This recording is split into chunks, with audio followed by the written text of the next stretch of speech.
পরবর্তী দেওয়া আছে does rainless winter bring good harvest, এটাকে বলতে অ্যাসার্টিভ সেন্টেন্স করতে, এটা আছে হচ্ছে আমাদের ইন্টারোগেটিভ সেন্টেন্স, রাইট? ওকে, তো ইন্টারোগেটিভ সেন্টেন্স আমরা জানি শুরু হয় তোমার ডাব্লিউএস কোয়েশ্চেন দিয়ে অথবা অক্সিলারি ভার্ব দিয়ে, তো এখানে অক্সিলারি ভার্ব ডাজ দেওয়া আছে। তাহলে আমরা কি করব, প্রথমে সাবজেক্ট লিখতে হবে।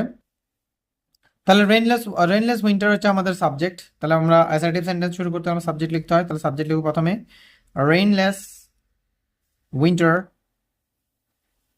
রেইনলেস উইন্টার। ওকে, না আমরা অ্যাসার্টিভ থেকে ইন্টারোগেটিভ করার সময় মেইন ভার্ব অনুযায়ী আমাদের মেইন ভার্ব অনুযায়ী auxiliary verb does do did আনতে হয়, রাইট? তো এক্ষেত্রে আমরা সেরকমই ডাজ লিখেছিলাম। তো এখানে এই ডাজের জন্য আমাদের মেইন ভার্বের সাথে কি লিখতে হবে, এস বাই এস লিখতে হবে, রাইট? তো মেইন ভার্বের সাথে আমরা লিখবো S by S brings, because আমার ভার্বটা হচ্ছে থার্ড পারসন সিঙ্গুলার এর জন্য। আর তারপরে বাকি অংশ গুড হারভেস্ট, গুড হারভেস্ট। তাহলে does winter rainless winter bring good harvest, তাহলে অ্যাসার্টিভ সেন্টেন্স মানে rainless winter brings good harvest, right?